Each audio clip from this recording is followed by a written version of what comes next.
আমার এক আফা বলছে আমি বলে ভয়েস দিতাম। আমার ভয়েসের কণ্ঠ তো সুন্দর নাই, এর লাগে আমি ভয়েস দিই না। আমি এভাবে রান্নার ভিডিও ছাড়ি।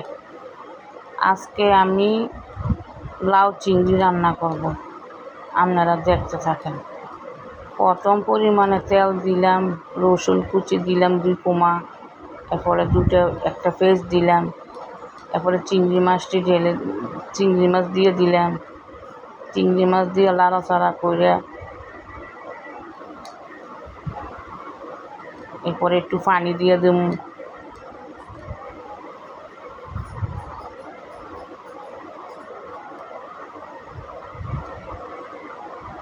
চিংড়ি মাছটিরে একটু ভাজা করতে হবে ভালো করে।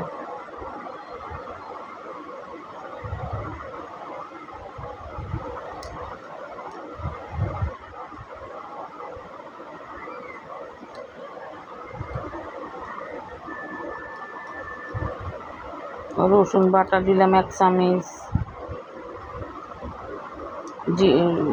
পেঁয়াজ বাটা দিলাম 1 চামচ, আদা দিলাম 1 চামচ।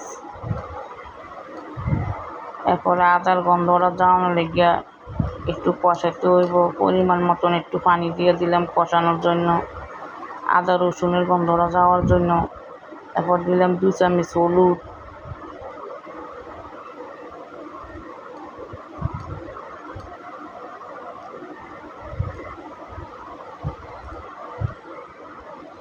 এক চামচ মরিচ দিয়া লাড়াচাড়া করে এটা কষাতে হইব। কষানো হয়ে গেলে এরপরে পরিমাণ মতন লবণ, ভালো করে কষাই নিয়ে হয়ে গেলে এরপরে লাউ দিয়ে দিব। 1 চামচ ধনিয়ার গুঁড়ি দিলাম।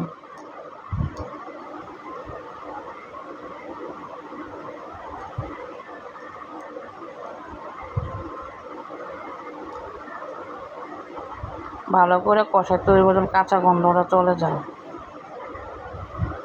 মশলা। এরপরে লাউ দিয়ে দিলাম।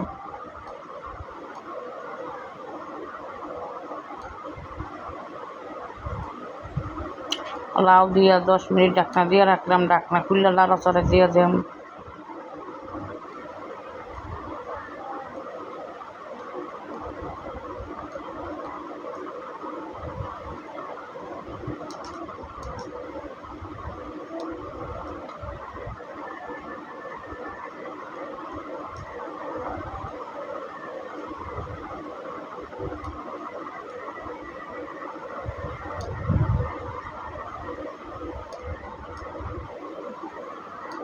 আবার 10 মিনিটের লেগে ঢাকনা দিয়ে রাখলাম।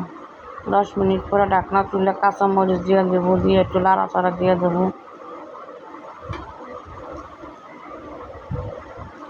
এরপরও এটা আমরা তো পুরাটা দেখাই না, একটু ভিডিওর ফাঁকে ফাঁকে লাড়াচাড়ি করতে হয়, এমনি দিলে তো অনেক বড় হইয়া যায়। আমরা এরপরে পরিমাণ মতন একটু পানি দিয়ে দিলাম। এরপরে আবার ঢাকনা দিয়ে 5 মিনিট রাখবো। ধনিয়া পাতা দিয়ে দিলাম।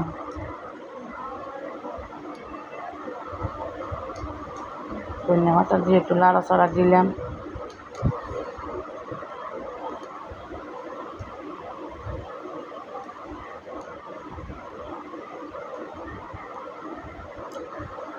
পাঁচ মিনিট ঢাকনা রাখবো। এরপরে হয়ে গেছে আমার লাউ তরকারি।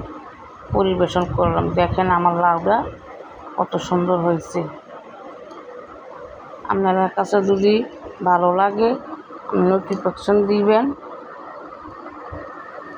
আর